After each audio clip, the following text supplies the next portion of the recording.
So we're just a moment before beginning, but I'll repeat the question again. I asked the question, how do you soothe yourself? How do you soothe your nervous system? What is something you do? And not everyone has to share anything. But I'd just like us to reflect for a moment on what are some of the things we do that soothe ourselves. If you had signed on earlier, you would have seen this picture of one of my cats, Walter. And when I look at him like this morning, when he was doing this, he had just completed giving himself a bath. And then I loved seeing how he looked very relaxed. His paws are all folded in. And so an example of self-soothing, right, for a cat is definitely bathing themselves. That is a way they soothe themselves. So yeah, so Michaeline shared, she does a loving kindness to herself. May I be filled with loving kindness. May I be well. May I be peaceful and at ease. And may I be happy.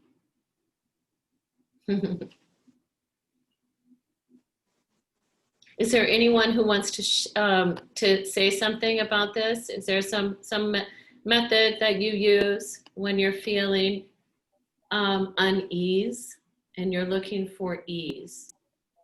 Try hard on how I feel. I'm so often cold. So I'm under a certain amount of tension. I try hard to find a way to get warm, whether that's wrapping up in a blanket, putting on an extra sweater, or in my case, being able to sit in a hot tub. That getting warm is really important to being quiet.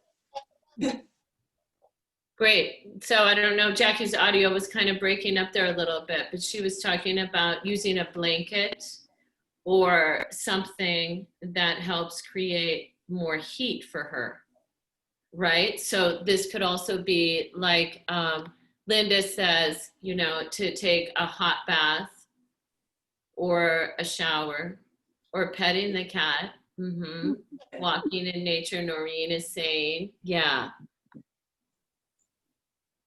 Great. And other things. What, Elizabeth, you're doing your cleanse right now. This is really a lot about, what is one thing you're doing that is soothing for you? Wrapping up in a real cozy blanket and laying on the couch. Okay, so it's similar to Jackie. Yeah, yeah. Great. Anybody else want to say anything? Or they can type something. I do an Epsom salts bath too. I pay attention to lighting. And do you want to, can you expand on that? Oh, as in the lighting in the room? Yeah, like I just noticed in this last week with the with the readings and stuff, that I just had a craving for different kinds of lighting, like in my room, like a softer light, or I like candles. But I've just noticed it just this week on how much lighting, the kind of light I'm getting, affects me. And I'm not one who minds the rain or the cloudiness. It's the indoor lighting that I pay attention to. Yes, yes, definitely. I'm sure there are others of you that maybe have a similar practice. When I like to walk around in the dark. I know it's risky. Things have happened now. Good things and not. good things, you know, like stepping in cat puke or something, not as good. But one night, I will share this because it was kind of funny. My husband has a he has so much nerve pain. And especially his left hand is his dominant hand, but he says it's pretty much useless now. It's completely numb all the time. And sometimes he has just extreme pain in his left arm and hand. So at night, he always puts on this mitten that is a possum mitten that we got when we were in New Zealand long ago. And you have to, I mean, I don't know if you've ever felt the possum, New Zealand possum, but it is the softest fur. And because the possums in New Zealand kill a lot of birds, they you know, a lot of people do kill the possums there. So anyway, this possum mitten is so it's, you know, it's leather on the outside and the fur is on the inside.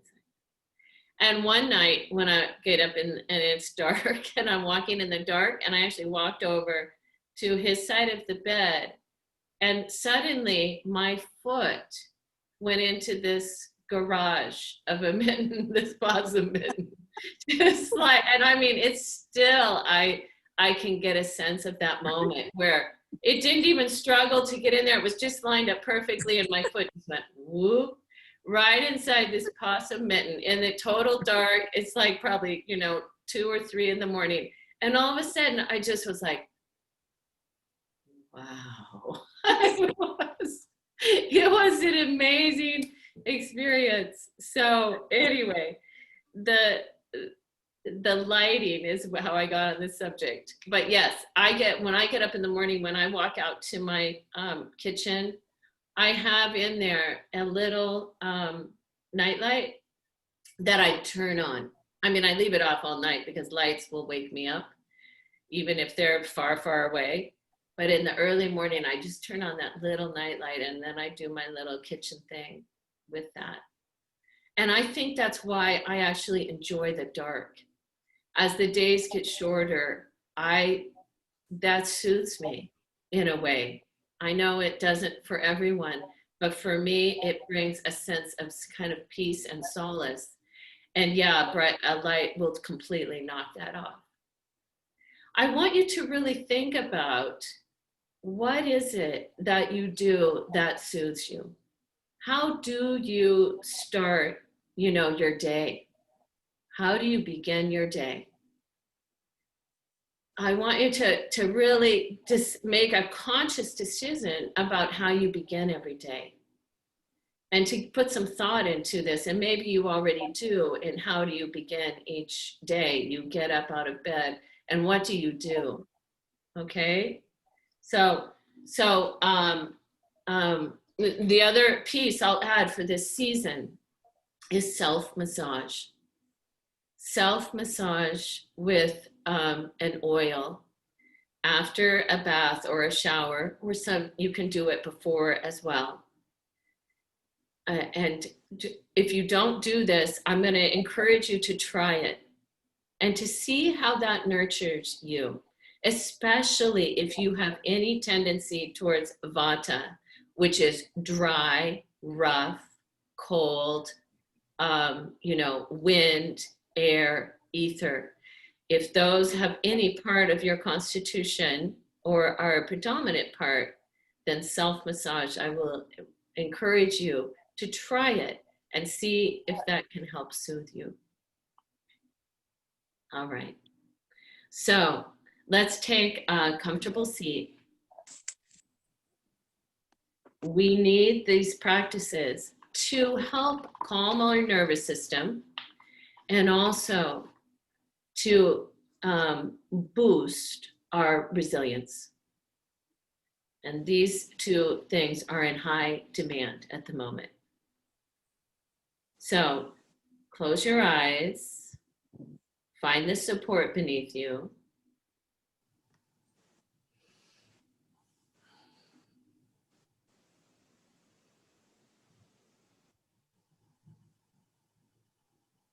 Lengthen your spine.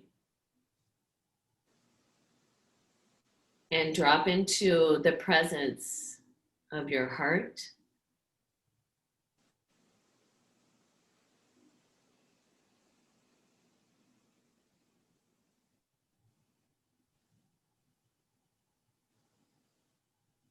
And see if you can get a sense of the space of your heart.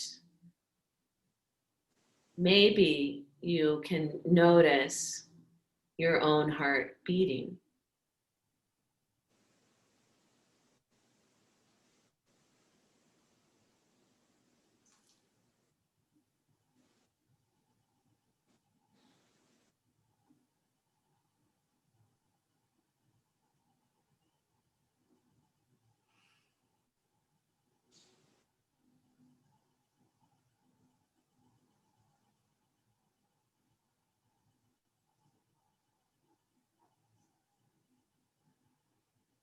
And then below your heart is your diaphragm.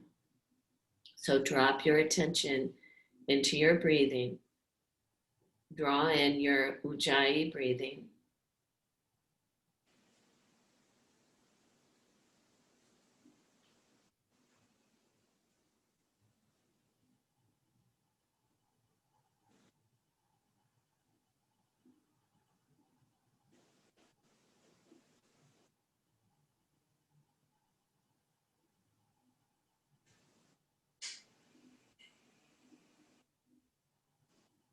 And see if you can keep your attention focused on the quality of your breathing.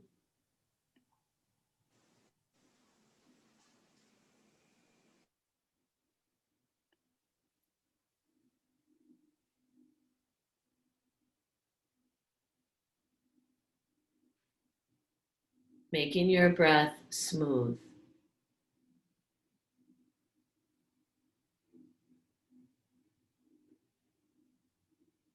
And depending on the events of the day, it's like a little experiment you do.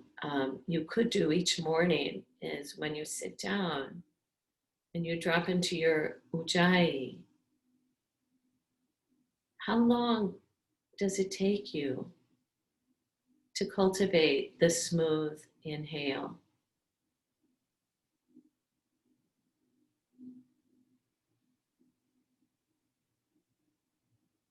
and your smooth exhale?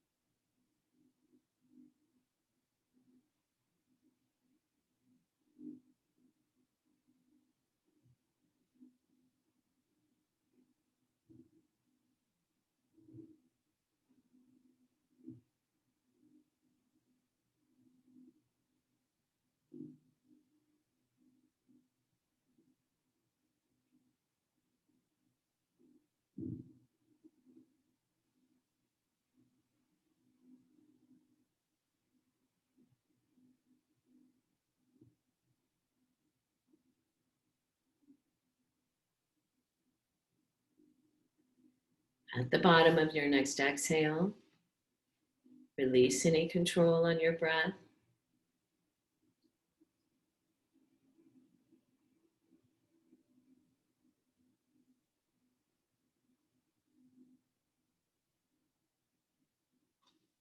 Bring your hands in front of your heart in Anjali Mudra.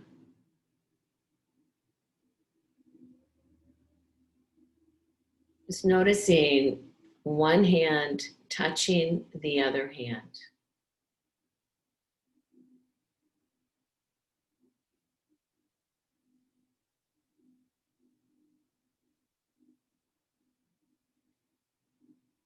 We'll open the practice this morning.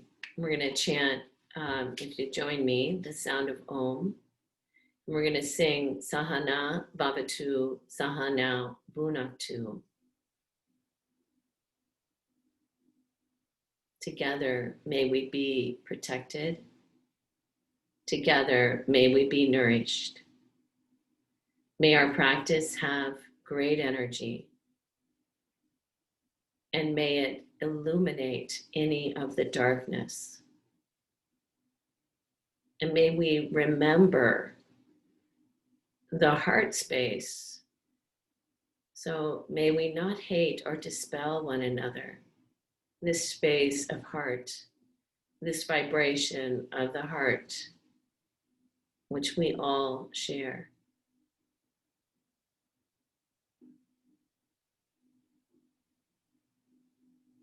So taking a deep inhale.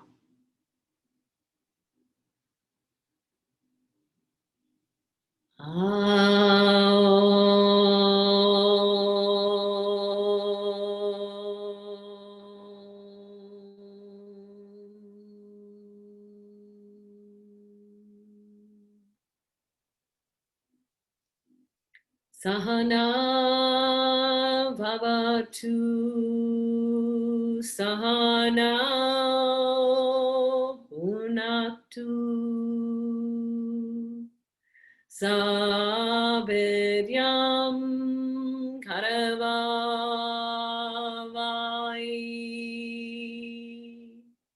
tejasvinavarim tamastu my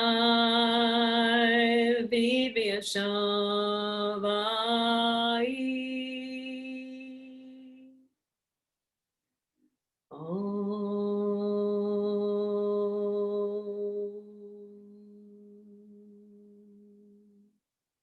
Shanti, Shanti,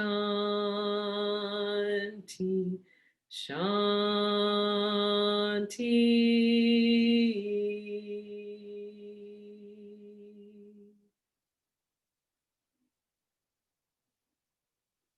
With your next exhale, bow your head to your heart. Release your hands, lift your gaze. All right, we're gonna start our practice with a simple twist. So you can either remain in your comfortable seat right now, or you can take Virasana if that is works better for you. So either cross-legged or whatever is the seat you're taking. I'm gonna take Virasana myself, because I like the way that feels. If you are seated up on a block in Virasana, then you'll probably want another block off to your right, or something, right? Just something off to one side. All righty. So let's go ahead. Let's inhale the arms straight up. Exhale, bring your hands down in front of your heart. And then clasp the fingers. Inhale, reach them out. Exhale, lift them up. Stay there on the inhale. So from the perineum, can you lengthen all the way up?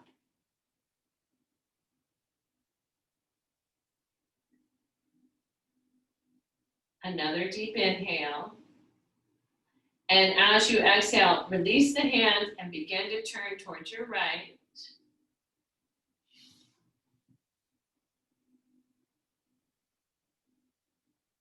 Inhaling up again, all the way up through the crown. And we'll exhale, release back to center. You can move, if you have a little prop, you can move it over to one side. Let's inhale the arms all the way up. Exhale, clasp the hands, bring them down. So you changed the clasp, I'm hoping, from last time. If not, please do. Press the hands open. Inhale, lift your arms.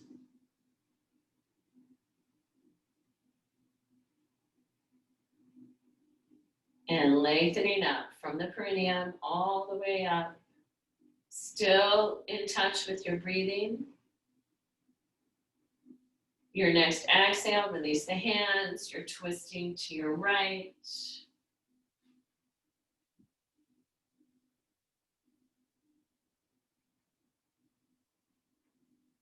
And then with your exhale, come back to center. Great. So we'll come up out of your seat. We're going to come to all fours. I do have a chair for later, so maybe I'm just going to scoot it out of the way. And we're going to take either puppy or downward facing dog. If you have tight ankles and we haven't stretched, tight calves, you might want something to put the heels upon. Blech, I'll get it right at some point. Or if you could also put your hands on blocks. But if you come to all fours right now, connect into the finger pads, your knuckles, turn the crease of the elbow toward the root of your thumb. Press down into the finger pads and knuckles. Feel the rib cage lift up to meet the front of the shoulder blades. Keep that all on board as you tuck the toes and lift your hips up and back. If you were doing puppy, then you walk your hands forward and you connected through the hands as well.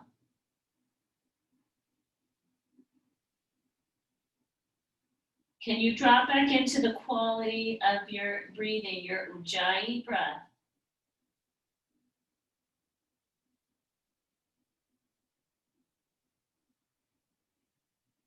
Reaching all the way back into the heels.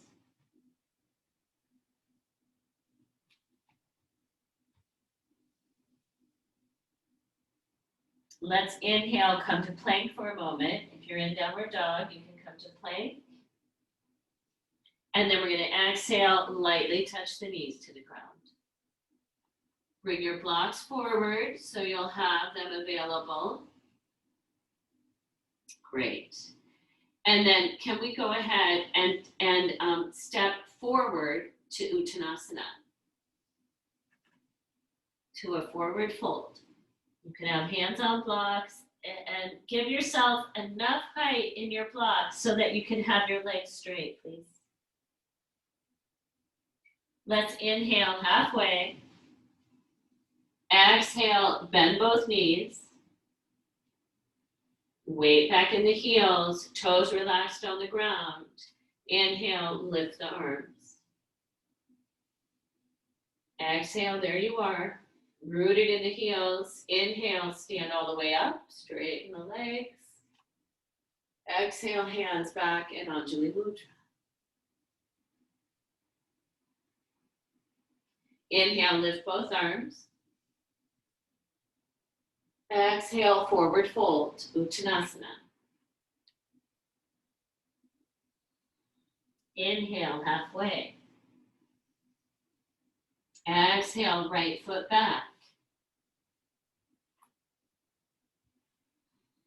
Can you move with your presence and a certain elegance so that you're being completely present through all the movements? And again, here we are, you've got hands on blocks. I think it's good if we all have our hands on blocks right now, because we're working on this transition to coming upright.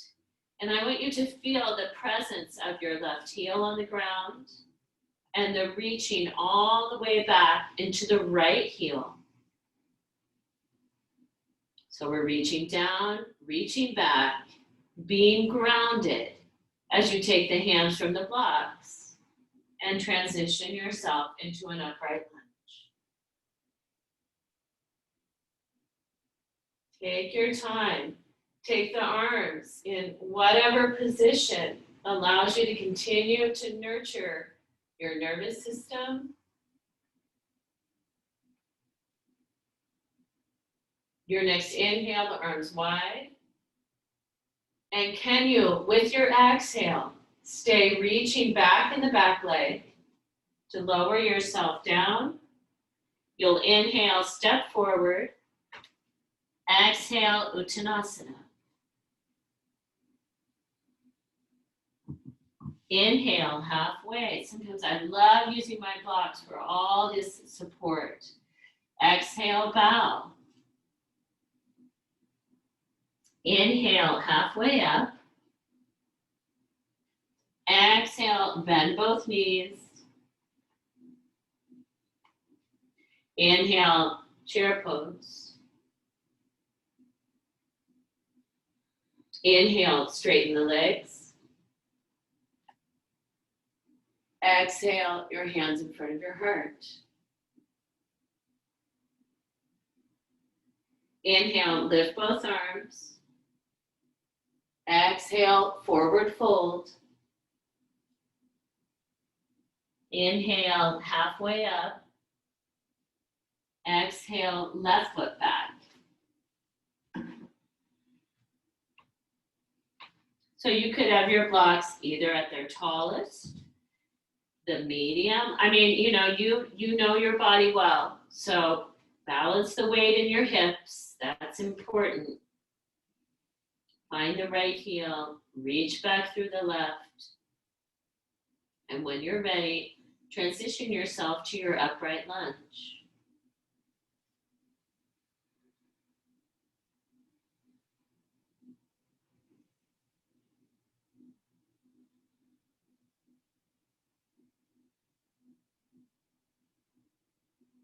Inhale the arms wide if they're up. Exhale, again, reaching back. Hands come down. We're going to inhale, step forward. And exhale, fold. Let's inhale, rise all the way up. And exhale your hands back in front of your heart.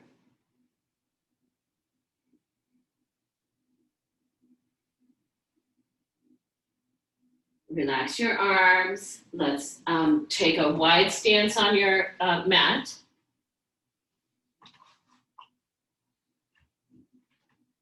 All right, we're going to take side angle pose. Let's go to your right first. Let's take a block or two at your right outer shin. Inhale the arms out. Take your time. I know the pace, I just set some pace, but try not to let that agitate your nervous system. Stay with your breathing. So right, and we'll take one more deep inhale. And then exhale, we're taking side angle, Parsvakonasana. We're open through the side body.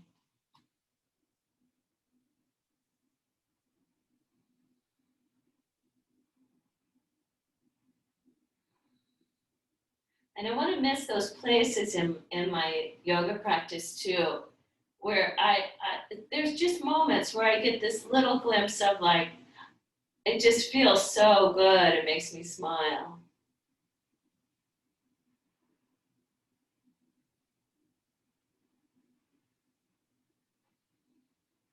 Let's inhale, come up. Exhale and transfer to the other side. Shift the feet.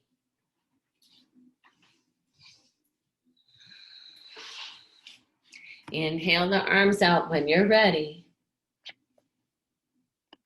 And then exhale to warrior two. As you bend the front hip, not warrior two, sorry. We're going side angle. I messed up. I was like, what am I doing?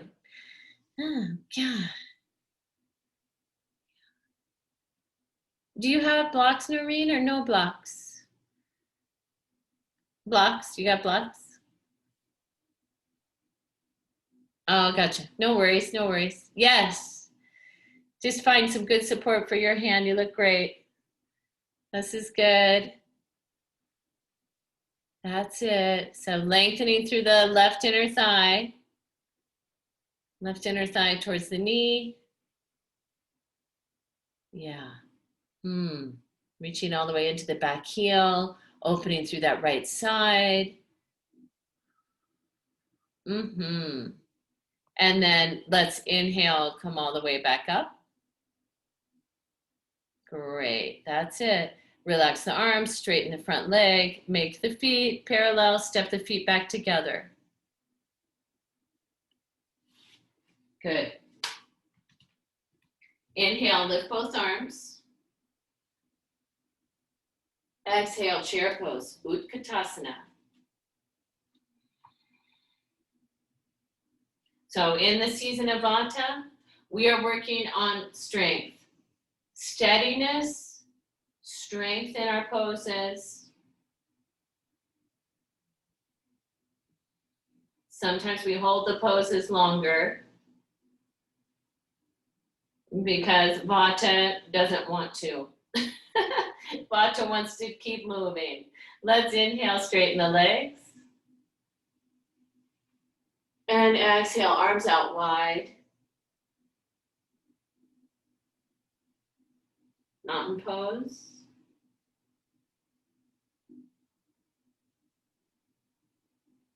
Just notice now, after doing that chair pose, Utkatasana, what's happening with your heart?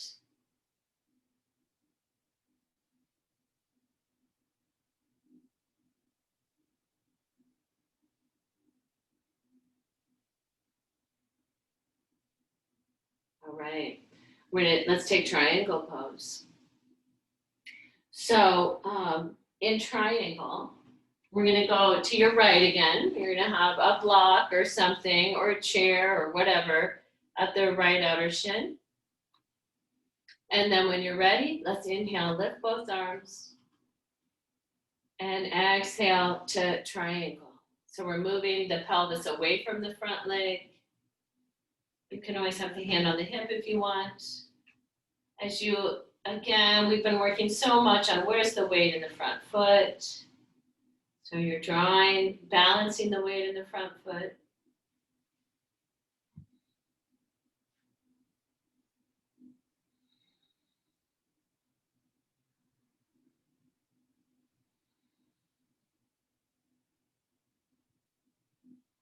If you have your left arm up, let's bring it alongside your left ear.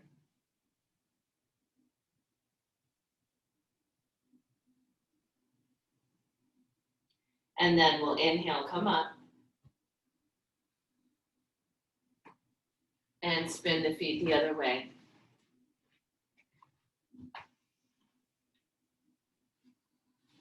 To remind ourselves that your Ujjayi breath brings cohesion.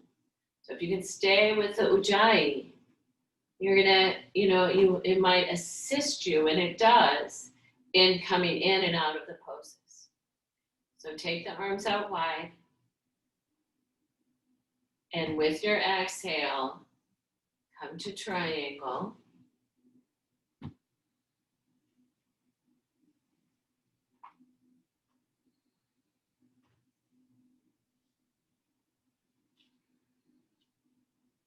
What happens when you shift the weight from the outer heel on the front leg to be more balanced? What do you notice through the whole body when you do that? And if you want, add the arm overhead by your ear.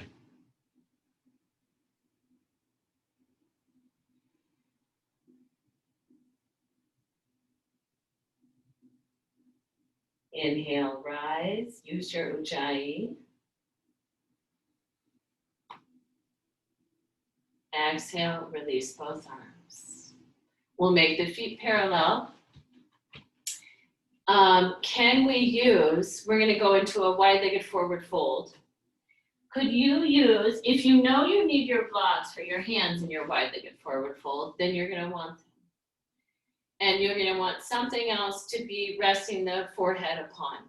So whatever that is, so like if you bow forward and this is as far as your hamstrings let you walk back, then you'll be, stacking the blocks up to meet the forehead there. If your hamstrings allow it and you're able to bow more deeply forward, but your head still doesn't touch the ground, then you'll take another form, a pillow or a blanket or something.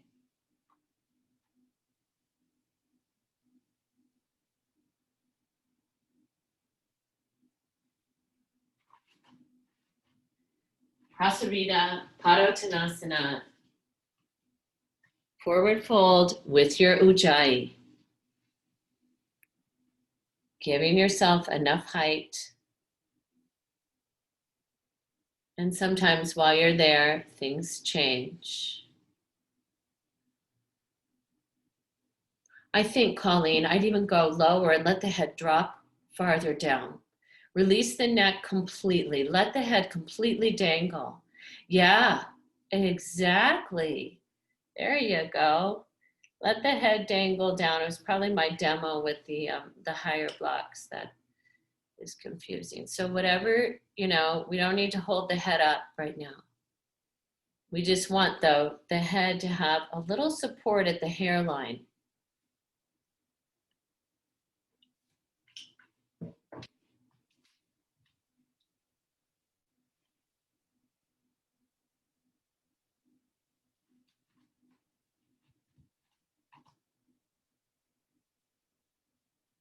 All right. So you're going to begin to walk the torso back out. Shift the hands up onto your hips. And inhale, come all the way up. And we'll step the feet back together. I'm going to move my blanket out of the way. And we're going to take a revolved side angle. We did this revolved side angle yesterday. I'm going to do it again with the strap. I know because this gets a little confusing. You're going to take the strap and make a loop in it. This loop is going to be for one leg and the opposite arm. I'll show you. I'll do my best anyway. I need to have a different color strap. Purple just doesn't show up very good. It should be white. So I'm going to want my blocks. This is a revolved side angle. So I'm going to step into the strap with my right leg, and it's going to go below my right shin. There's still room. I know this is going to be too big, so I'm going to make it a little smaller because I'm going to be putting my left arm in here on the block. So I've got it around my right below my right knee. I'm going to step my left foot back. Put my left arm in. It's probably around the height of my elbow, either right above my elbow or right below my elbow. And there's the tail. Don't need that. And then I'm going to reach all the way into the back leg, balance the weight in the front hip. I could take my hand to my hip as I turn.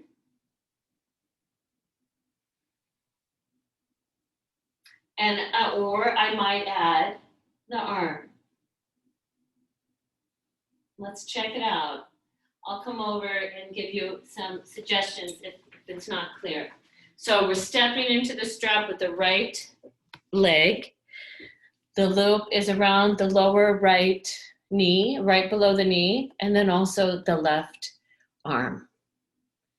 Great, you got it. That's correct. So you've got to keep really reaching from the left sit bone all the way through the left heel. I think you might even, Ellie, you might even take your left foot back just an inch or two, the left one. It just seems like you might find a little more length. We are looking also at the length. You're turning to the right. What's happening with the length between the left armpit and the left pelvis? So this is the downside. Yeah. And you're still really active. That's it, Michael, exactly. In the left lower, the inner thigh. And then we'll turn back towards the ground. Take the strap out of the hand, step forward. And we're going to take the second side. Step into the strap with the left foot. And then you go ahead and put the hands down on blocks usually to step your right foot back. I usually do that before I put my arm in there. And then you put your arm in there. And I would, Sherry, take the strap below your knee. Yeah, and make it, maybe you might want it a little tighter. I wonder, yeah. So back heel is lifted. That's right. That's it, Jackie. Take that back heel back there. Yep. And you might bring left hand up onto the hip or overhead. This looks beautiful. Yeah. So as you're reaching back from the right sit bone all the way through the right inner hamstring. So now you can kind of notice, Sherry, right? Why you wanted that strap to be more secure, shorter, tighter. Yeah. And what is the length like from the right armpit to the right crest of the pelvis? This is the downside. Yeah. I have such a good view of you, Ellie. It looks so great. You have a lot of beautiful length. I've seen all that length. That's exactly it. And Michael wants to remind all of us that the right inner thigh, right above the knee, is toned and working. And then we'll turn back towards the ground and step forward and take Uttanasana. Come off the strap, out of the strap.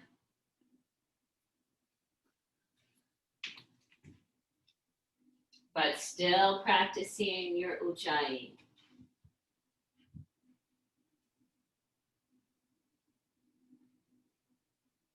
Let's inhale halfway.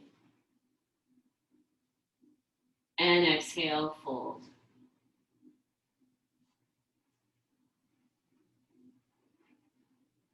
And then we'll inhale, come all the way up. And exhale, hands back in front of your heart.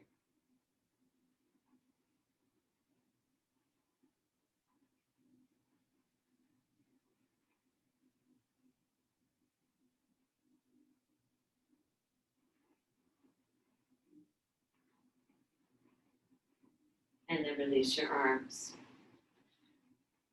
I do have a skylight in my office, and I love, it does soothe me to hear the rain on the skylight. I think it also reminds me of like being in a tent and hearing the rain falling on the tent, which is a very, for me, it's a really soothing sound. All right, so I want to take a Warrior 3, but with support. And the support I want to use is a chair or something of a similar height. So I'm going to bring this chair onto my mat, and maybe you know what you're going to use. What we're going to use it for is we're going to put our hands on it. I'm going to move my paws out of the way, those. Because we've been working so much with the outer hip of the standing leg. So on this one, and I know that all of the chairs and things are different heights, but what I want you to notice is that I'm going to have both my hands on the seat of the chair, both my arms pretty straight. And I'm going to shift my weight. So here's just lifting my leg. There's just lifting my leg, okay? There's so much more to get here. So I'm not just going to lift my leg. I'm going to reach into the ground with my standing leg. I feel my left greater trochanter move towards midline. And I'm going to start reaching out my lifted leg. Okay, that's where we're going. Ready? Find your surface, whatever that looks like, whether it's hands on a chair or a bench or whatever. Find your breath. We're going to stand on your right leg first. So with your next exhale, shift the weight to the right and lift your left leg up. And then with your next exhale, draw that right greater trochanter in towards midline and begin to reach a little more vigorously out the ball of the lifted leg. Lengthen through the crown of your skull. Ujjayi, please. And then exhale, lower that leg. Pause for a moment.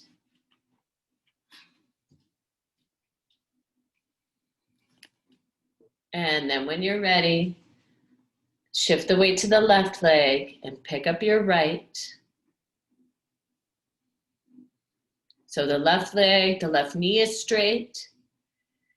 And then can you draw the left outer hip into midline and begin to reach with vigor out the ball of the lifted leg. Lots of vigor, use your breath, asking a lot, keep reaching and keep going. That's it. And you might even share, can you reach out the ball instead of the heel of the lifted foot? Really extend, keep going, keep reach, reach, reach, and then lower the leg. There you are, just bowing forward over the seat of the chair. Or whatever you're bowing towards. And can you step back to a downward facing dog with your hands on your chair seat, for example?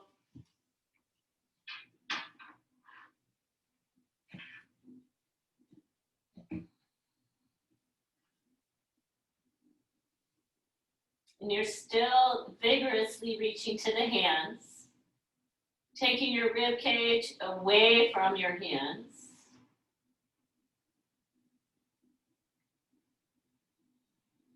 You can relax that head. It's not that you drop the head completely and let the chest fall. How can you have a little less intensity about the head, but still keep the rib cage meeting the front of your shoulder blades?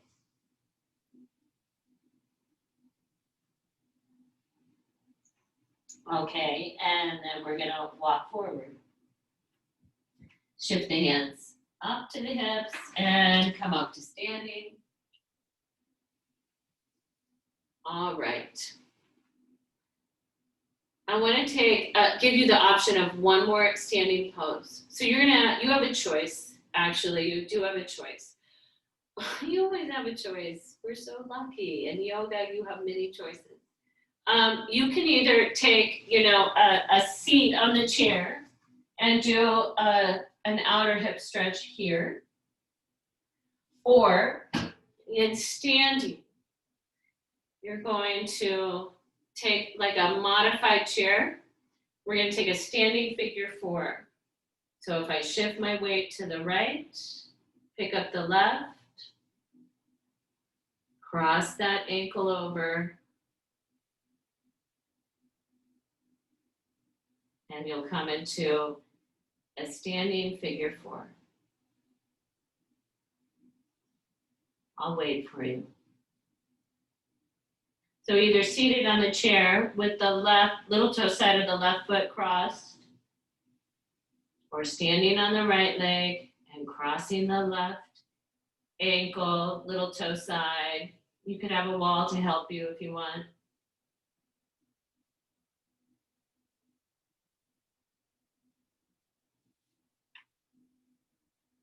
And you can come up if you're in your pose. And just for a moment, I like to just notice what the right leg feels like, how the two legs feel different.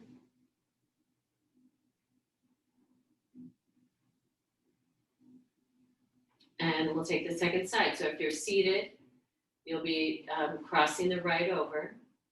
If you're trying this in standing and if you want to use a wall, you're welcome to have the hands probably facing a wall or something. But we'll begin to bend the knees. Shift the weight to my left, pick up the right.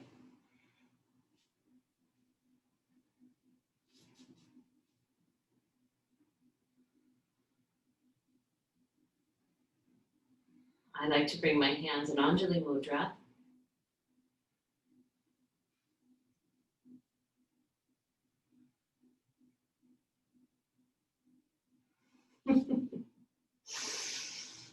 Doing great. One more breath. Doing great. And inhale, come up. Great. Thank you so much. Okay. Let's take one more downward dog with the chair, just for some symmetry.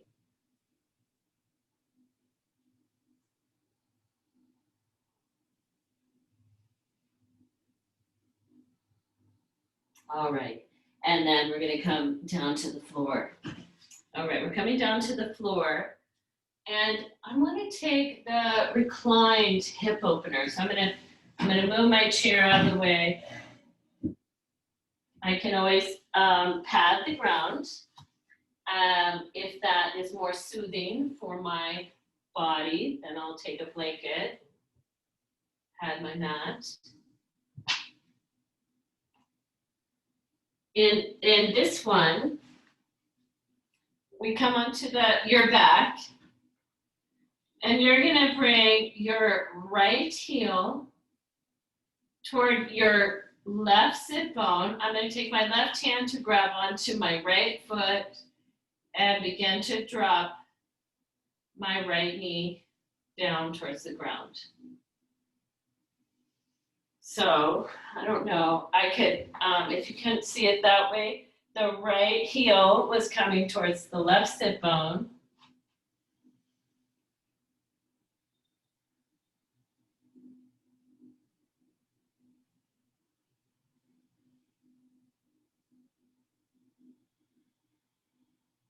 And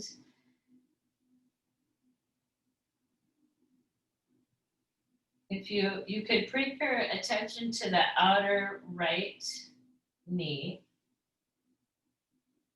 the outer right knee joint, and can you lengthen the space from the outer right knee up the IT band toward the right outer hip.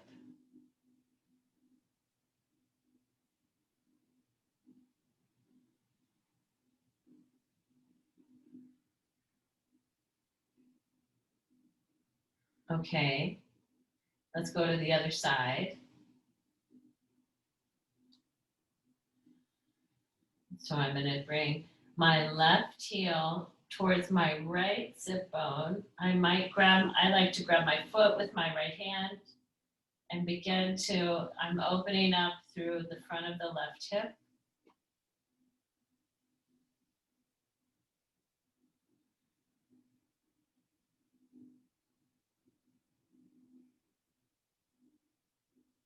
So again, I might put my awareness, my felt sense in the left outer knee.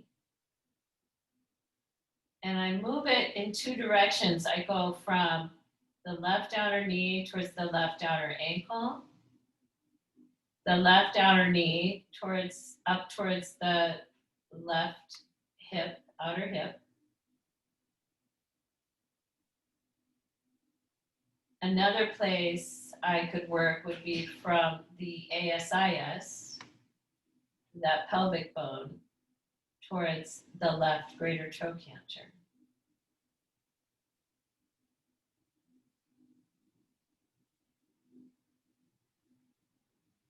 Okay, and then we're going to come back to center. Both feet are on the ground. Can you take a reclined Baddha Konasana? So you're going to bring the knees up, feet are toward each other, and grab onto, the feet do not have to be touching, but the feet are toward each other, and you're going to just grab onto the lower shin. Still opening the outer knee, because I want to have a little tone at the inner knee joint. It doesn't mean that I pull my knees toward each other. It's more subtle than that. All right, then we're going to bring the knees back together and roll over to one side. Use your arms and push yourself up. Let's take both legs straight. So you're going to take the legs wide apart, Upavista.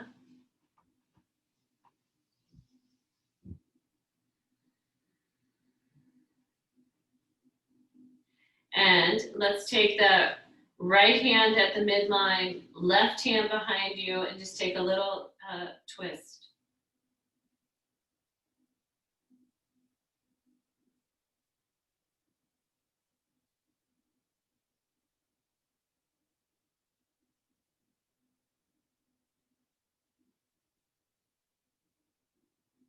And then we'll come back to center. Let's go the other way. So left hand at midline, right hand behind you. Knees are pointed towards the ceiling. If you need to be seated up on a blanket, I hope you are, or a bolster.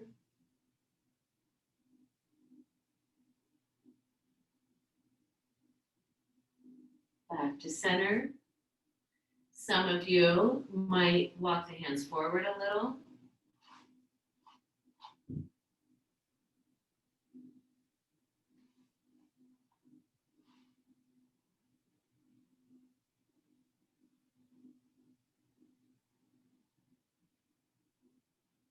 And then we'll walk the hands back. Let's take your hands under your knees. Lift your knees back up to center. All right, and straighten both legs.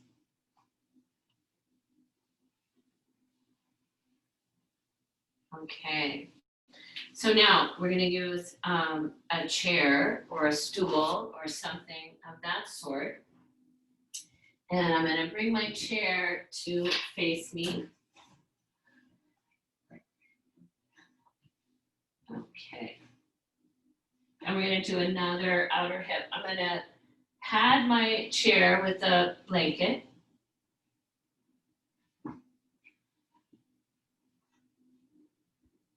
You don't have to do that, but some people like it. I'm going to make mine a little narrower so that you can see my, okay? And then either bring the left leg in so that the left ankle is closer to the right side, or you could have the left leg straight. You're going to bring the right outer heel to the edge of the chair. So either one of those. And I'm holding on to the chair.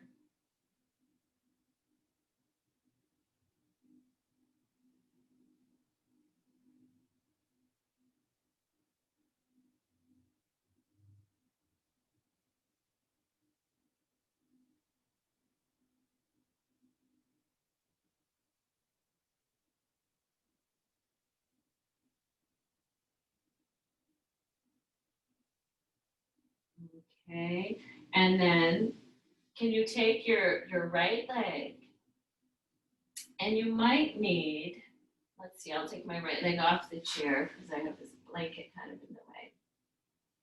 You might need a block. Maybe you need 2 blocks. And we're going to take crown chasana. So I'm going to put that block up there. Now I'm going to take my right leg and put it up on the block. So I could take a strap around my foot. I could not have as much height. Maybe the chair height is enough height, right? Depends on the length of your hamstrings. Anyway, I'm going to grab my ankle, my foot, or a strap.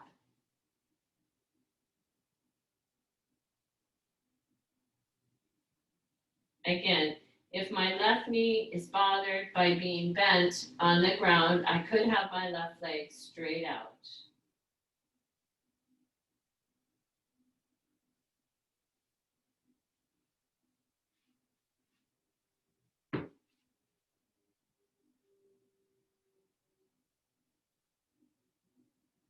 Alrighty, and then we're going to bend the knee, take the right foot down, either bring the heel of the right foot towards the left sit bone, or take the right leg straight, and we'll bring the left foot up, and this time we're going to take the straight leg version first. We're going to go straighten the left leg, crown chasana. And we could either have a strap around the left foot to hold on to. We can have the leg at any height. But we have some support for the leg. We're not having to hold the leg up. And then can you drop back into your Ujjayi breath?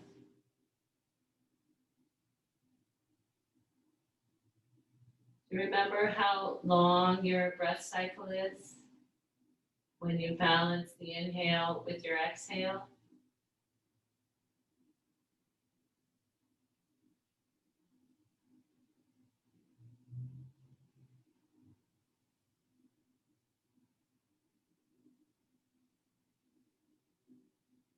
And then I'm going to bring that off my blocks and bring the left outer foot to the chair, and I'm going to grab onto my chair.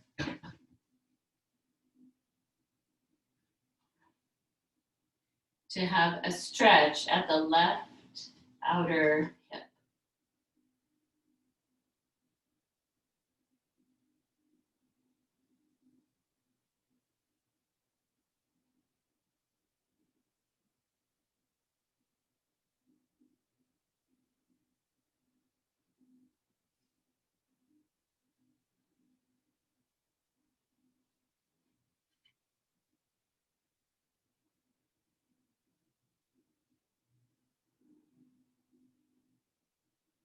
All right, then I'll take my hand behind that left knee. I'm going to take both my legs straight on the ground.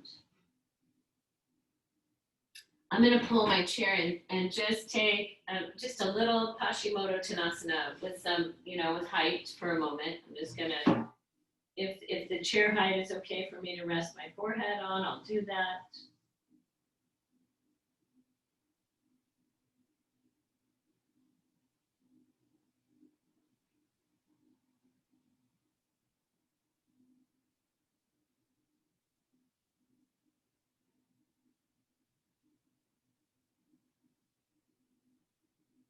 Great, okay. And then I'm going to come up from there. Then I want to do a revolved Janu Shasana. So I'm going to take one of my blankets, and I kind of like making it more into a square than into the long rectangle. I'm going to put that on my mat at kind of an angle, so it's not straight on. All right, let's see, where am I going? I'm going to use my chair as well here. So if I bring the chairs on my right, I know I won't be mirroring you right now. And I'm going to take the legs apart as much as they will let me. So if I can take my left knee a little more oblique, I will. If my left, shin doesn't find the ground, I'm going to grab a blanket if my left shin's up here and support it. I'll do whatever that needs. That probably. And then on my chair seat, all the details. I could take a blanket on my chair seat because I want to be able to rest my head. For example, when I come into this pose, we're going to come toward the straight leg. And I do want a space where I can rest my head on the chair. If you remember at the studio, we were doing a little cinch. If you have a chair like this, you could cinch a strap over the back of the chair. You might not have a setup like that at the moment, but I want to show it to you in case you do, so that when you come into Janu Shasana, you'll either have one hand on the ground, or maybe it's up on the chair, depending on your flexibility, something to support the head. And when you bring your left arm up,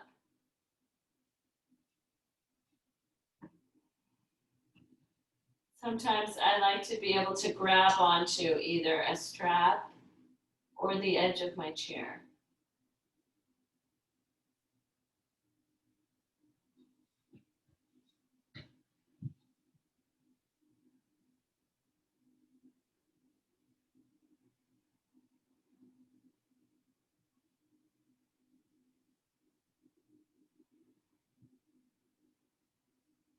So I'm not staying grounded in the left sit bone. By the way, the left sit bone is a little lighter.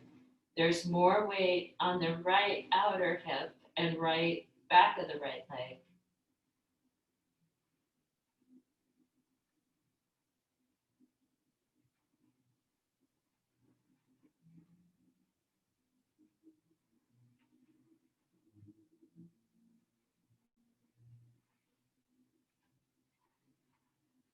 All right.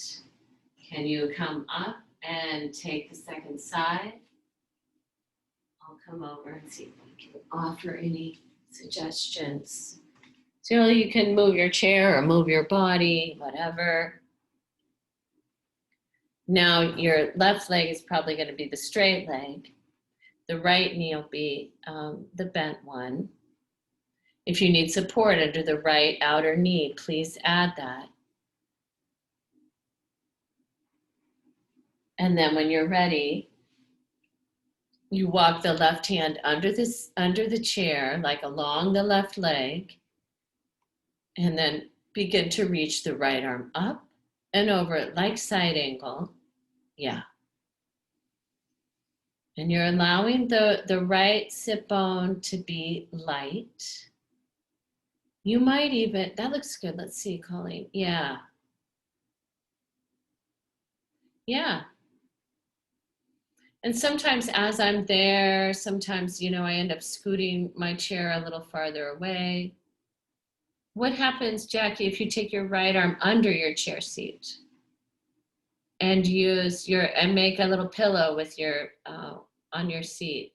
What is that? Is there something good for your head? There you go.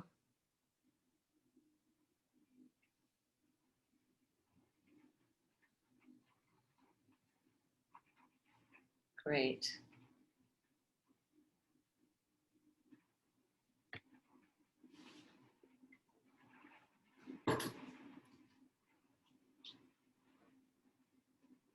All right, and then you're going to come out of that.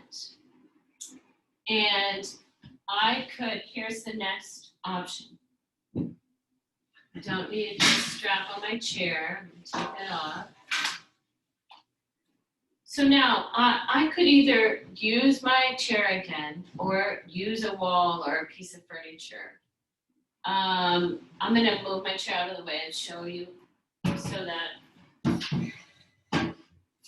So what I want, I'm going to take my 2 blocks end to end. If I'm going to use my chair is here. If I'm going to use the wall is there. 2 blocks end to end. And if I have a bolster, I'm going to put the bolster on top of those 2 blocks. Okay? If I do not have a bolster, then I'm going to want to put some blankets, right? Because I do want some good height here. So on stack, there's 2. I wonder. I'm going to put another one up there.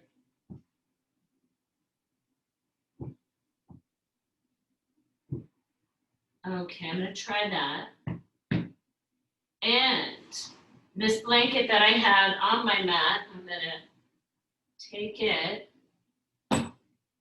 and fold it in half and fold it again lengthwise. So it's going to be below that stack. Yeah. And if I have another blanket, which I do, I'm going to put it on top of this one. So now I've got this kind of support.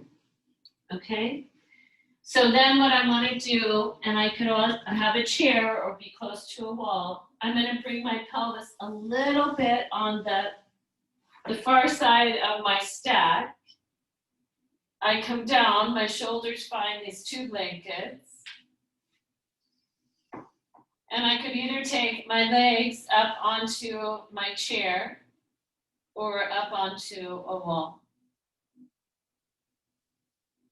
And don't worry about if with the bolster you're going to be a little higher, that's fine. You might just find just the crown of the head touching the ground, which is great.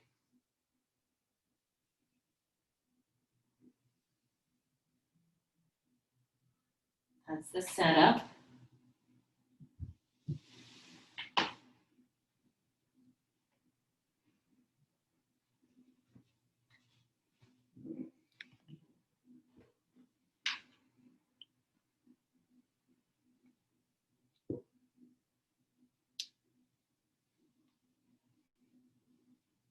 So Jackie, I notice your pelvis is kind of falling toward your shoulders. Can you get your pelvis more on that bolster so it actually comes down the other side, almost like a waterfall pose, right? Where the tail is going more towards the chair. Yeah.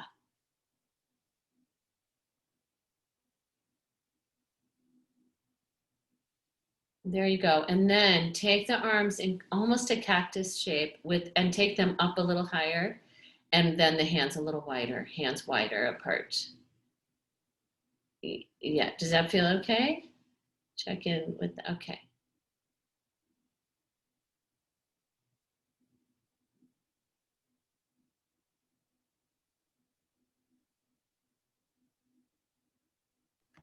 Are your feet straight against the chair?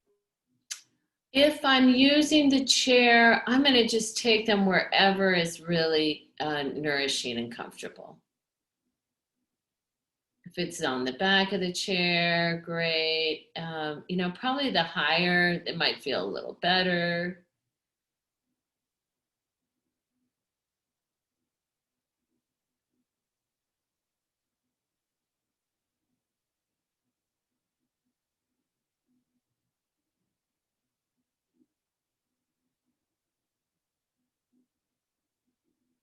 Yeah, how does that feel, Michael? It's okay, all right.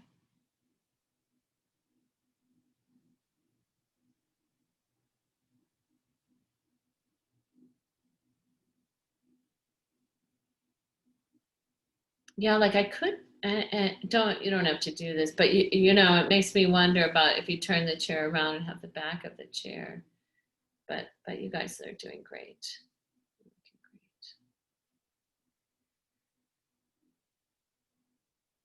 And we are going to do a regular shavasana as well.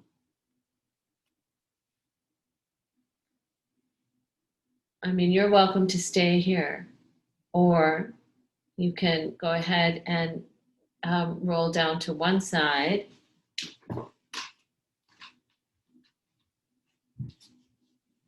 And then you'll scoot away from your stack.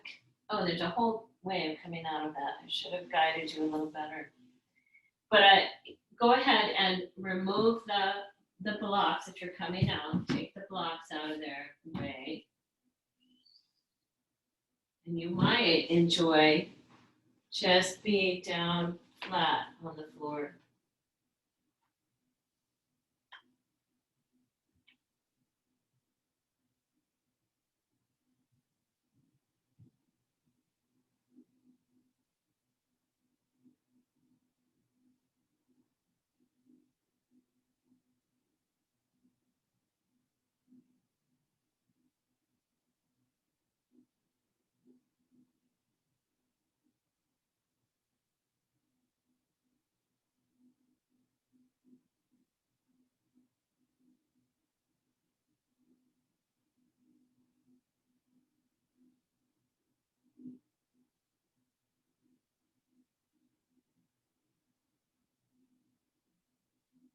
And here's that opportunity for nothing to do,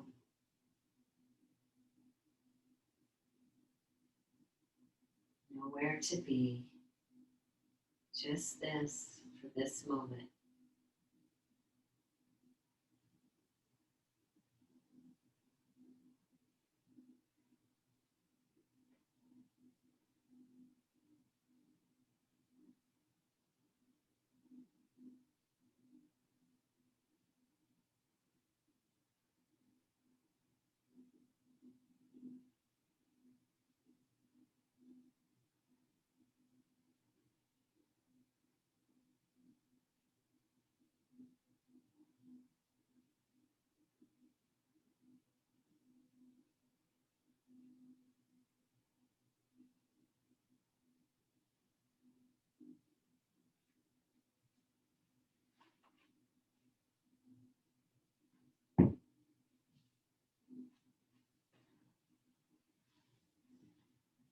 And then you'll begin to deepen your breath.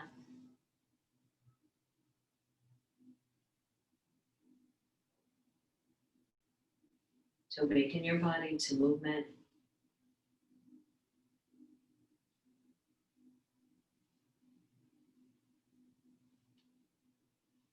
And make a transition to one side and back to sitting.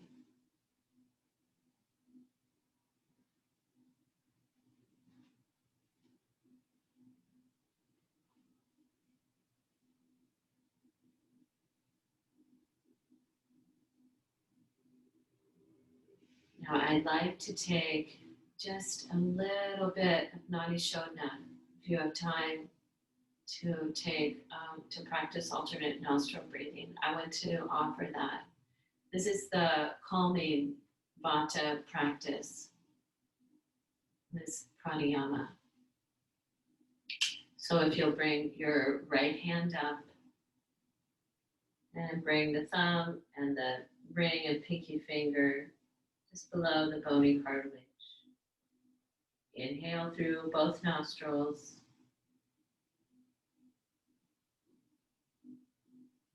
And exhale out both nostrils. And then closing the right, inhale left.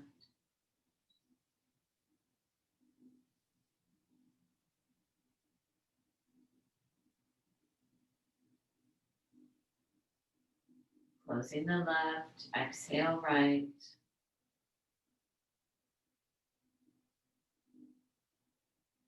Inhale right.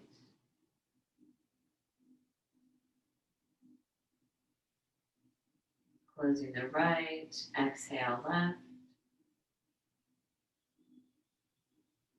That's one round. Can you keep going? And can you do 2 more rounds, 2 more full rounds?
After your next exhale left, welcome to release.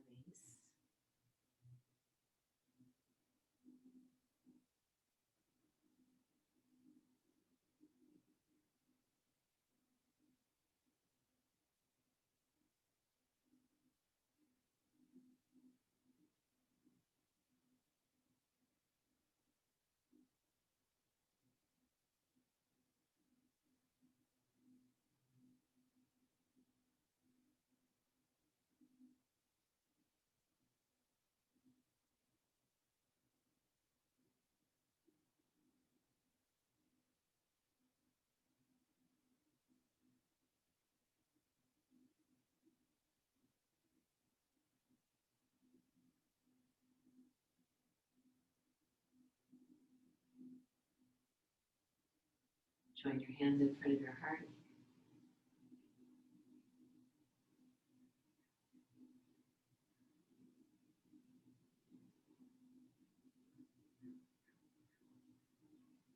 Namaste.